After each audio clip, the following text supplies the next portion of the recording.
How we do this, we are the truest. Got these fangs super sharp, your shit toothless. Cold-hearted, yeah we ruthless. All the ghouls in the cut, let's get ghoulish. In the graveyard, acting foolish. Finna dance with the devil to no music. Cold-hearted, yeah we ruthless. All the ghouls in the cut, let's get ghoulish.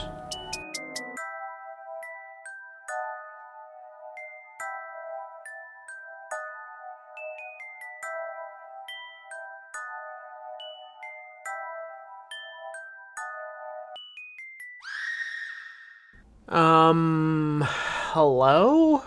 My name is Max Booth, and you are listening to a podcast I used to host, and now, evidently, I still host it.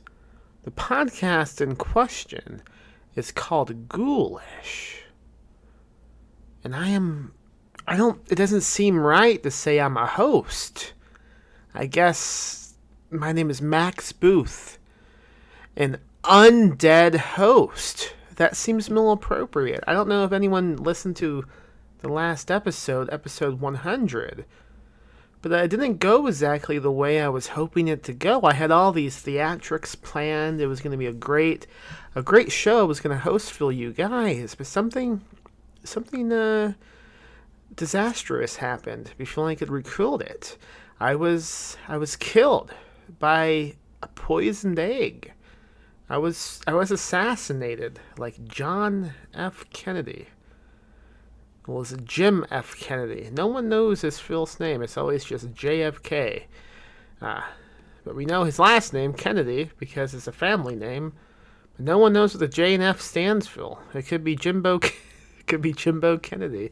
But yeah, I was assassinated. I was killed. I was a corpse.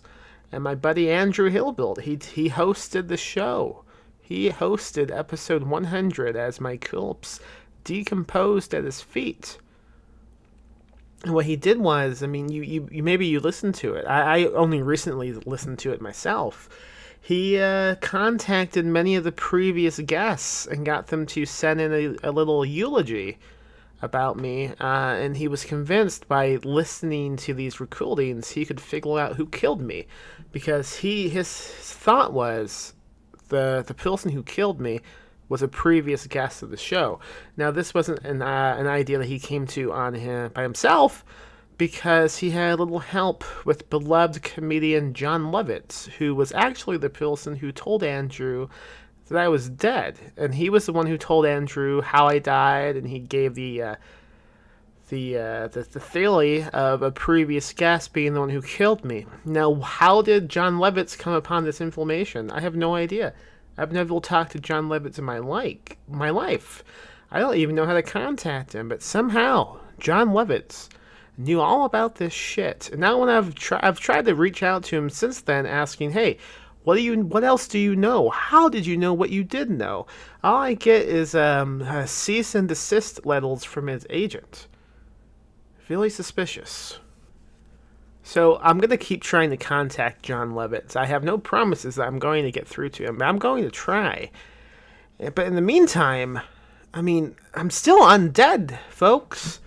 I died, and then I was brought back to life. This happened at the end of episode 100. Andrew, he looked up some crazy ancient goldfish reviving techniques, and he brought me back to life. Does that mean I'm a goldfish as well? I don't know, but it did the trick, and now I'm back from the dead. I'm undead, and things are not quite right with my body, my mind. I can't do my trademarked devious laugh to transition the show. I can't even say ghoulish the way I used to say ghoulish. It's really troubling. I don't know what to do about it. I don't know who to contact or who to call. If anyone listening has ever dealt with an undead ghoulish situation, please reach out to me. Tweet at me at GhoulishPod or email me at ghoulishpod@gmail.com. Give me some advice. Until then, I mean, I'm going to keep investigating. Maybe I'll come upon some clue or solution to my issues. But the podcast must live on, right? I can't just stop the podcast because I died. So let's go ahead and continue the show, all right? Now, I have a guest on this episode, a really great, talented guest, Eve Holmes, who recently wrote a novella called Transmuted. Now, I read Transmuted, and I loved it. It's great. I even gave it one of those fancy advanced praise blurbs. I don't remember what I said now because I don't have it in front of me, but if I'm trying to think, I'm showing I complimented how gooey and graphic it was. There's also some fun mad scientist stuff in it. Transmuted is out right now, so you can go pick it up. Transmuted by Eve Holmes. To celebrate the release of this book, Eve came on the show and we talked about alchemy. Because alchemy, it plays into Transmuted, and alchemy is a fun topic for an episode. Along the way, we also talked a little bit about my own predicament of being undead. Eve gave me some great tips about cannibalism, I guess, although I don't think it's really cannibalism. If I'm undead and also eating a human who's alive, I think there's like a boundary that has been crossed at that point, and it's no longer cannibalism. I'm not positive, but I haven't been able to eat anything since since being revived. And Eve planted some great ideas into my head that I might want to try out in the future. Now I'll update you guys when I figure this mess out. Until then, this is Eve Holmes talking about alchemy. Now this is when I would laugh deviously, but I can't. So I need a new way to transition into the conversation. I need to make some type of noise with my body, but I'm not sure what noises my undead body can make, so I'm just going to see what happens, okay? I'm going to punch my chest a few times, maybe.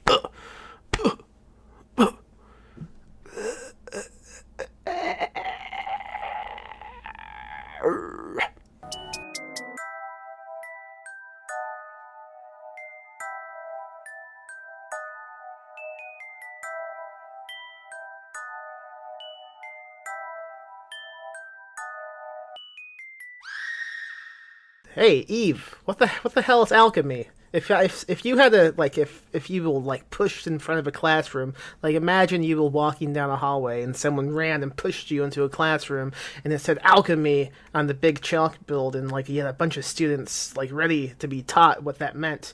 What would you tell them?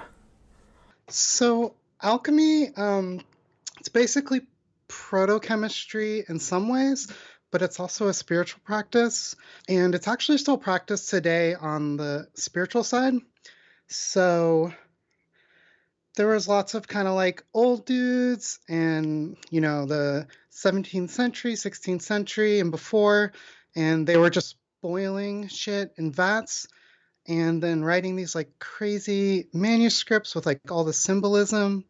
And then they also had the same process of the different steps that are broken down to try to achieve what they call the Philosopher's Stone is also the same as there's a correspondence to that, to how you do it in a spiritual manner. So what people typically think of alchemy is, somebody trying to make a metal into gold or the Elixir of Life. And in physical alchemy, that is something people did, but spiritual alchemy, it's the Philosopher's Stone, quote unquote, is some sort of spiritual ascendance. But I'm sorry, I just can't ignore this. And also, thank you for having me on. Yeah. It just feels extra ghoulish in here. Is that just me or? No, it's not just you. In fact, it's also me. Because, I don't know if you read the New York Times recently, or Variety, or any of those news outlets. I was recently killed and brought back to life. So I'm adjusting to, a new type of living. I guess an unliving, I guess that's what I should begin calling it. I'm now unliving. So do you eat human flesh, or like a ghoul, or are you just kind of ghoul-ish? So I haven't eaten human flesh yet, That's good. but I haven't eaten anything since I've come back to the living. I tried to have like just like some fried chicken, but I couldn't swallow it. I ended up having to spit it out because I was choking on it. So I also tried to have like a milkshake, thinking maybe liquid would help. But that was a huge mess because once again, it just didn't. It not only did it not sound good, but it was like trying to digest something that is not edible. And See. I am extremely hungry actually, and I don't know what to do about that. But you think human flesh might be something to look into? Oh, no, no. I am not recommending it, but like a ghoul, it's they feast on human flesh. But since this is ghoulish, even though it's quite ghoulish in here, it's like very, very ghoulish. Maybe you don't have to actually eat the human flesh since you're only ish. What do you Um, recommend I do? Because I am really hungry. I don't know. There's got to be like kind of like the post hangover breakfast version of like a post resurrection. Do you think something in alchemy, like if I like boiled a rock, that might help? I don't think so. Maybe just some like eggs and like bacon, and a beer. I don't know. What if I boiled Dwayne the Rock Johnson and then ate that? Um, that's going back to the human flesh thing. So I just can't endorse that. Like, are you afraid that if I did go and eat someone, that you would get in trouble with the law, or is this like an ethical thing? I just want you to have a good life, Max. I don't want you to like live in the shadows every moment, hungering for the sweet, sweet taste of long pig and just not being able to think about anything else. You've got books to write, podcasts to record. And my understanding is flesh eating kind of becomes a full-time job once you get into it. So I would get paid to eat flesh. I'm not going to pay you, but Someone on the internet might. yes, I think we could find somebody. I mean, you could find somebody. Oh, Don't now fall you for don't this. want to help. Okay, so the book we'll celebrating and promoting Transmuted is about someone who does do things on the internet. She does live streams, and maybe I could do something like a live stream of consuming human flesh. I I just can't endorse the human flesh thing. Like I know, Okay, like I feel like I brought it up, so and now I can't stop thinking about it since you brought it Jesus, up. what have I done? We'll still go back to that, but back to Yeah, the let's circle back alchemy. to the human flesh. To the alchemy, you talked about like the elixir of life, and that is supposed to be like if you drink a liquid, you never age again, right? Yes. Do you think anyone has accomplished that, and they just don't want to tell anyone? I mean, I wouldn't rule it out. I think it's highly unlikely. Um, but I don't like to rule things out as a rule. Um, That's a good rule. but like, like you're not ruling it out, but it's like a point zero zero, like million zeros one, kind of thing. I don't do math. I apologize. Yeah, it's just like a million zeros and then a one. Okay. Um, but but like I don't know, maybe maybe it's all about just boiling human flesh. I mean, okay. So since you brought it up again, if you had to consume human flesh, I mean, would boiling it be the way to go? Um, I don't like boiled meat. I'm a vegetarian. Well, Oh, I'm a pescatarian, okay. but like boiled meat sounds, I don't know, like a stew, I guess can be good. Um, but I'm thinking of boiling and human body parts because of what I mentioned to you before about the discovery of phosphorus, where an alchemist boiled like 1,200 gallons of piss and discovered an element. Okay, back up. So, 1,200 gallons of piss. Is it just the one person's piss, or is he collecting it from other specimens? Okay, so he was collecting it from people who like at I guess it would be called a tavern back then. But basically it's this guy Hennig Brand, who is this German alchemist in the 1660s, and he had this basement alchemy lab that he used his wife's money to make, and he had his stepson be his lab assistant. I'd like to think he forced him to do it because it's just funnier that way. It is. I have to say this sounds like a great sitcom setup already. I am loving it. Yes. So yeah, so he collected all this urine, like 1,200 to 1,500 gallons, and fermented it, and then just boiled it. Because a lot of alchemy, like the physical alchemy, is just like boiling things in different ways. Yeah. I have more questions about the collecting process. I don't know how much you know about like the gritty details of this, but what was he keeping it in? Like, did he have a big tub? Did he have it in many different containers, like on a shelf? I don't know the gritty details of the specimen holding, and I imagine since it's fermented, it must have been in like bottles, right? Yeah, and I wonder how long it took to collect that much. Was it couldn't have been just one day. That's a long day. So, okay, so let's say you're coming from, you don't drink, so maybe you don't have this frame of reference, but like coming from a bar, like you've had 16 beers. Okay, wait, that's too many. But So back what? in the day, the beers were like watery, right? They were like way waterier. So maybe they had like 16 beers. And so you have 16 beers, like your urine is just like full, bladder is just full of urine. Like let's look up like the size of a bladder, like an average bladder. We can do the math here. I'm not good at math either, but I think we can do it. How many gallons? Gallons of like an average human bladder can hold. Okay, I have something loading. Awesome. Up to 16 ounces, which is 2 cups.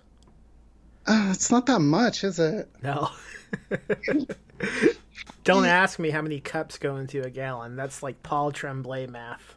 Wait, can we call him? Like, can you get him on the phone? Like, we could have, but he blocked me, so no. Oh no. He's the only one who could tell us this. Okay, so let's just assume this wasn't a day project. This took a while. Yeah. And why was he doing this again? Just to see what would happen? No, he wanted to get the Philosopher's Stone, so he thought boiling all this piss, might help him, I guess, turn metal into gold. I'm not sure if he was going for I don't think he was going for the Elixir of Life, as fun as that sounds, thinking of him drinking all this piss or eating. Well, I mean, what it created was like this waxy substance, like a white waxy substance that glowed in the dark, which, is phosphorus.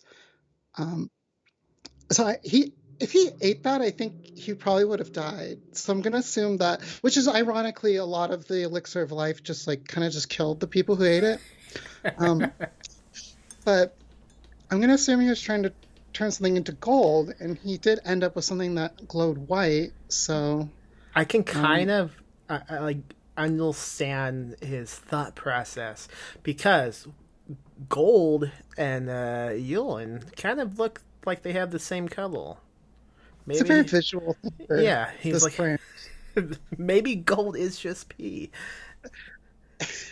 He was just peeing and just kind of like looking at his piss, and like I feel like alchemists just like they're like daydreamers. Definitely, They just kind of like think, and they're like, the golden essence coming out of my body, the humors, or whatever. And then he's like, aha, I've got it. And then maybe, so from here, I've told you everything I know. Okay. So everything else is gonna be conjecture. I can just like imagine him being like trying to do this with like 2 cups of piss, and be like, it's not enough, just like keep upping the ante, calling his wife and stepson in to help. Yeah, totally. Do you think that's where the expression pissing money away comes from? Maybe his wife invented the expression. Yeah, I think so. But it would have been in German, and so it'd probably be like, I don't know. Germans, they have those like those words that sound like combinations of English words to us. Yeah. They sound like funny, like, I don't know, I can't think of a good one, like Everything they say in Gentleman sounds like something you would tell a dog to kill somebody. Yeah, Yeah. we'll leave it there. So you said he was the stepson, right? Not his actual son. Do we know if the stepson's dad was still in the picture? Like, did he have custody? And if so, what did he think about this? So I'm gonna say, because I've already prefaced that I've exhausted my knowledge on this story, that the dad died because he was killed by Hennig Brand. Or maybe the dad was an alchemist and he ate an elixir of life that Hennig Brand gave him. I think was everybody just an alchemist back then? No, it was kind of like a very secretive thing. So it's kind of like a secret society kind of thing with like all the esoteric symbolism and that's what actually attracted me to it. I'm not very interested in men boiling piss. Like it's funny and it's perfect to talk about on Ghoulish, you know. But like yeah.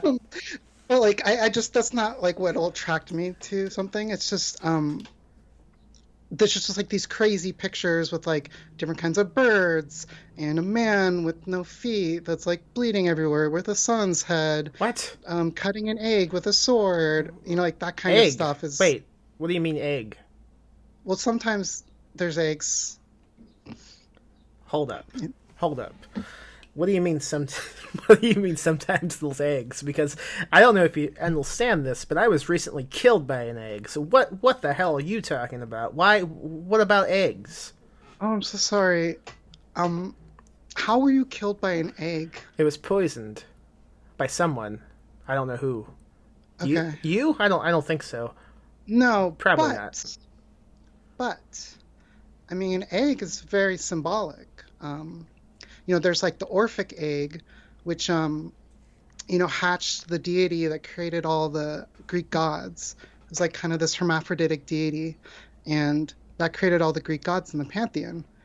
And then also in alchemy, the egg has like elemental symbolism. Mm-hmm. So the shell is like the earth, and the membrane is the air. The white of the egg is water, and the gold is like fire and sun. Which one is the poison? Well, I don't know. Did you eat it fried, or was it like a raw egg, like in a glass, or hard boiled? That's the thing. I have no memory of eating this egg. I was just minding my own business, and then I was revived from the dead, and I was told it was a poisoned egg that did it. And the person who broke the news was a acclaimed comedian, John Lovitz. And I don't know how he found this out, but I'm trusting he's not lying about this. Maybe the egg was a metaphor. Oh my god. For what? I don't know. Okay. It's possible the killer could be interested in alchemy, or maybe even be an alchemist himself. Maybe it's Hennig Brand, who never died. Who's this? The piss guy. Oh, that was his name. Okay. I'll just bring it back around. I love that, like, the way that we have to like remind people of who he was. Is he's the piss guy. Do you think he was known as the piss guy back then? Like, wait, okay.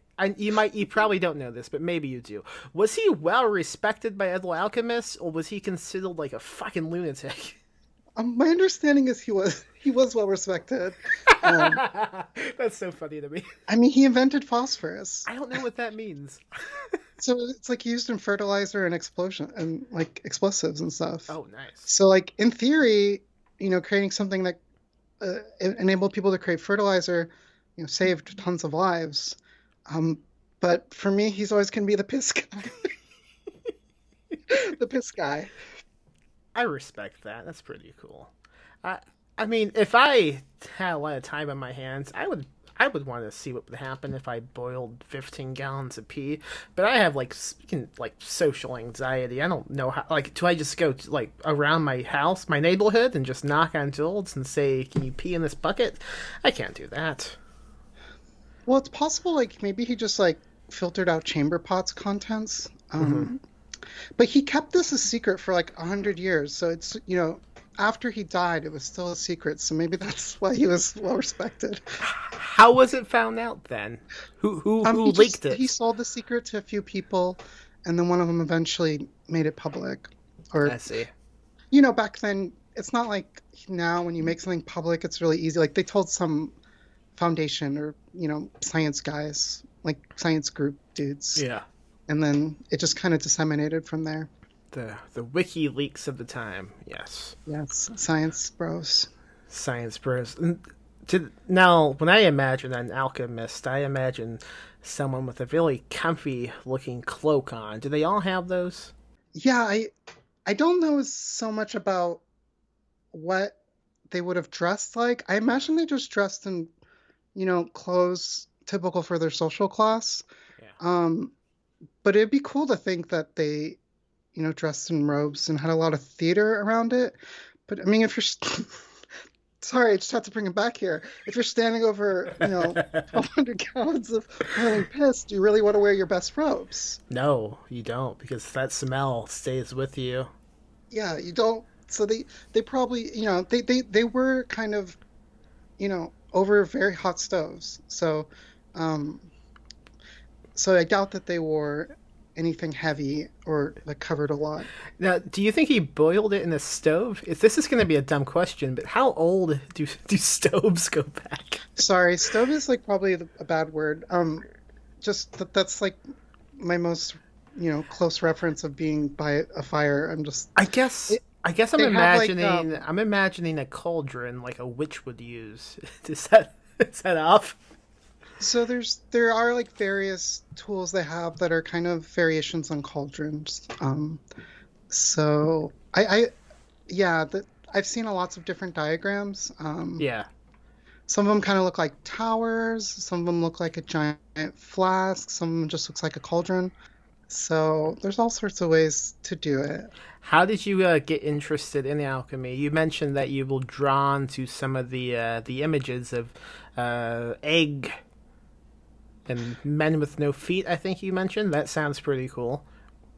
Yeah, so I can't actually remember. I mean, basically, I spend a lot of time going through websites that have scans of old books. Mm-hmm. And I just kind of searched through different tidbits. I started doing it as just research for a book, and then I kind of expanded it to just kind of I just enjoyed spending time and kind of like discovering things in there and then sharing it with other people. Yeah. So I came across a lot of these images because they're just real weird, and then I decided I wanted to incorporate it into the book Transmuted, which doesn't have any P in it. Yeah, that was my only complaint. It's a fair complaint. I mean, you have lots of edible fluids going on in this There's book. fluids. Yeah. Fluid fans, you won't be disappointed. That's my main audience. Well, you guys are gonna love this book. Please buy it. I loved it. Yeah, I don't know if I said that during the episode yet, but I did read Transmuted. I think it's awesome. It's a lot of cool. I'm a huge fan. Like, I don't know how much we want to get into on the plot, but I will say I'm a huge fan of like mad science type of stuff. So this was immediately like, oh, I'm gonna love this, and I did. Awesome. Yeah, it's kind of a mix aesthetically between like a mad scientist thing and more. There's this. I guess we don't want to get too into it. It's up to you about how much you want to reveal. Okay. Well, obviously there's alchemical symbolism because I've been talking about that and sharing that a lot recently. And yeah, so I use symbols in alchemy and the different stages in alchemy to guide the plot and just the things that happened in it, and just the general vibe, like trans and transmuted. That's transmutation is the act of changing something into another thing through alchemy. So a gender transition is sort of an alchemy kind of thing. Yeah, I thought that was kind of a cool, like, way you presented that to think of it that way. I think the book is, well, also, the book is simultaneously like at times really gross, and also really intelligent, and like really makes you like kind of consider things in a new point of view. I thought it was great. Really, thank you. Yeah, and it's difficult not to talk more about like the second half of the book, but I love the direction it takes. Oh, good. I'm so glad you said that. I knew it'd be polarizing. Some people don't like where it went, and some people really loved it. You know, the piss guy probably thought the same thing. Like, you know, some people might not think this is a good idea, but some people might be really into this, so I'm going to boil it and see what happens. I mean, honestly, Henrik Brand, he should be an inspiration to writers everywhere. Like, if you ever stuck and you ever like, is this idea I'm working on totally stupid? Like, seriously, like, this dude just was like, I cannot imagine that he had any doubts in his mind that, like, boiling all this piss would, like, do something great, you know? Yeah. Like, he was, like, really dedicated. He just said, I'm gonna boil all this piss. And, your writing, you know, your story, it's got to be a better idea than boiling 1,200 gallons of piss. So many gallons. And you might discover something beautiful. Wait, did you say 1,200? Is that correct? Yes, 1,200. Oh no! I thought in my head I thought it was 12 to 15 gallons. No. That's like, so much more pee. Like, a lot of piss, like a lot. Did he keep it all? I don't know. It was a big basement. God, the smell in that basement must have been just awful. Yeah. You mentioned like going through websites where they have like scanned copies of all these books, and I've always found it highly amusing to think about like if the people who like back in the day, like when these occult figures would have to like pass these books on to people and keep it a secret, if they would be kind of annoyed by the fact that they're really easy to look at now. I think so. I think a lot of them would be. It was really important back then to keep this knowledge secret, but let's say they ate the Elixir of Life and, you know, lived throughout this entire age, like possibly Hennig Brand did. They would see that the attitude around this stuff has changed, right? Because one of the main reasons they kept all this stuff secret is, yes, because they felt it gave them great power, but also because they were persecuted for it. They could be, you know, like some Christian group or something could be calling them witches or what have you. So part of the secrecy was to protect themselves. But the other part of it was, you know, they want to make sure people are ready. You know, they want to initiate people into these esoteric secrets. And I mean, today, like, I don't know. I mean, I think obviously like everyone should have access to this information. And if you're willing to just read enough books to like understand even just a little bit of this, I would call that enough of an initiation, especially in how knowledge gathering works today, you know? Yeah. It's just like if you're that committed, like you're good, you know? Like I agree. Yeah, I read into a few of like the basic ones, like the black pullet when I was writing We Need to Do Something, and some of that stuff is really complicated and difficult to comprehend. It is, and by nature, like they make it hard. Like they don't give you all the pieces in each thing. Yeah. So you have to. It's pretty cool. Like it's a puzzle, and in terms of alchemical symbolism, it's one that can't necessarily be solved because although the symbols themselves have different meanings, like commonly associated with them, and you can kind of get an idea of what they're trying to say. It's not like a set in stone dictionary. You know, there might be dictionaries, but there'll be different people saying things to mean different things, and Jung will say these symbols, you know, came from dreams. So do you symbolic think... languages... Go ahead. Go ahead. I was just going to say it's really interesting because if you think about how we use language, And then you think about if we learn like a common set of symbols and just have like a general idea, and then in the same way that we learn letters and words and putting them together into sentences, if we take those symbols and put them together in images, there's something we can communicate that cannot be communicated just with, spoken word or written word. Yeah, that's a really good point. Yeah. And I can't say I have figured that out. Like, I have a newsletter and like I'll try to analyze them. Yeah. But it's a lot of me being like, this probably means this and this might mean this. I don't really know. Like I have my conjecture, but I don't know enough to really get what they're trying to say. Well, I think that's the right mindset. I don't think I would trust someone who was like, actually, I've studied everything and I know it all. Ask me anything. That would be a crook. Yeah, I think you're right. And I think that's like, to me, that's like the equivalent of the guy who made like the 6-hour, like, I solved Twin Peaks video, That's long.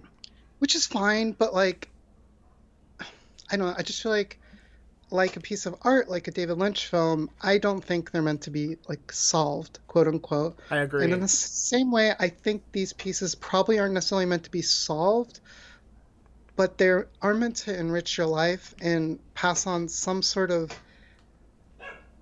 information, like metaphysical information you can't get from language. Yeah, not everything has like a defining concrete solution. Right. If you think, go ahead. Oh, sorry, I'm just kind of going off. Please. If you think about language and like information communicated through language, you can take that information and you can understand it, but you can have all that and just like not get it. You just haven't internalized it. Like, this is not the best example, but if someone's like, you should get 8 hours of sleep every night, and let's say you're the kind of person who does need 8 hours, but you've never had that, and you hear that and you're like, oh yeah, 8 hours, that makes sense. But until you actually get into the rhythm and like do that, or maybe someone gives you like a metaphor to help you understand that, like, you don't internalize it. Yeah, that makes sense? Yeah, it does. That makes so total I feel like sense.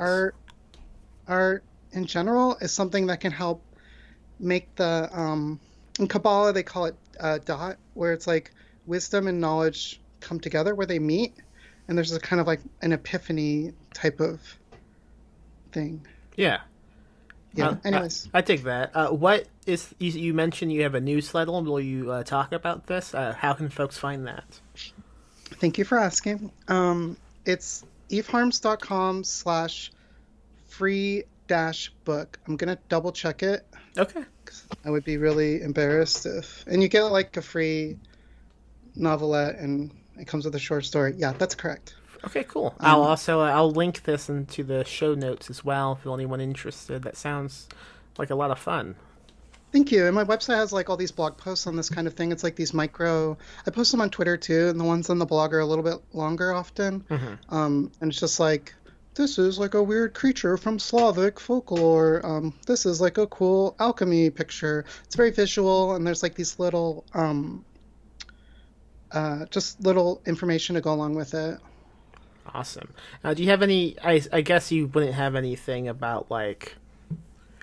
I guess I'm still thinking about consuming human flesh now.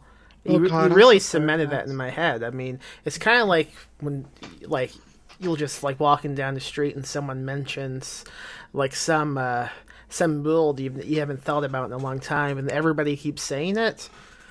And now I don't know what's going on, but as soon as you mentioned that idea, it's like my stomach has been just grumbling nonstop.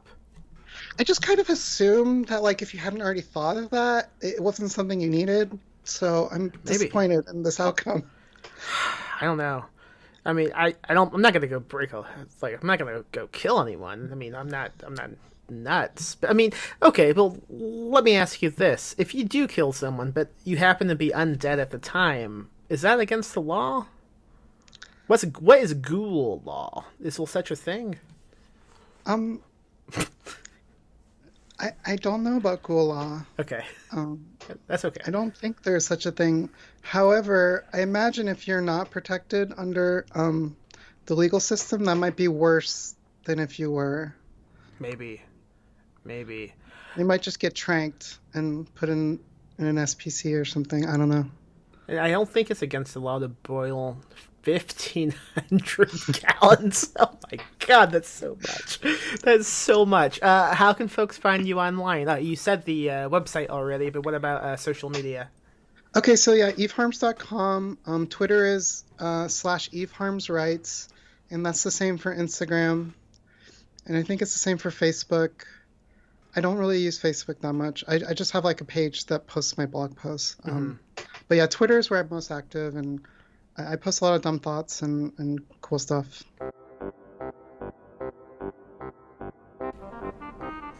And that was Eve Holmes talking about alchemy and also cannibalism. Should I eat somebody? Let me know on social media.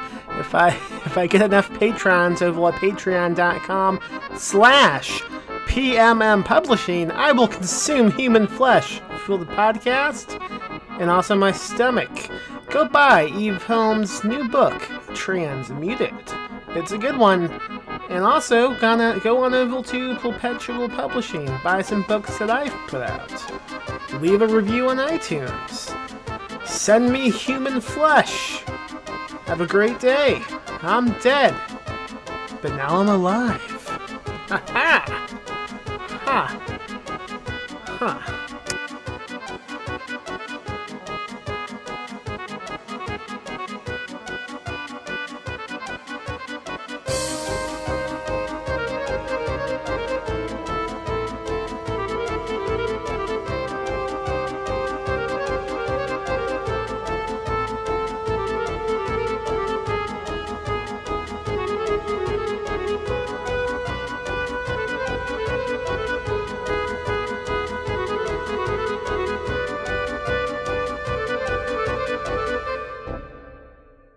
Live spooky, die spooky.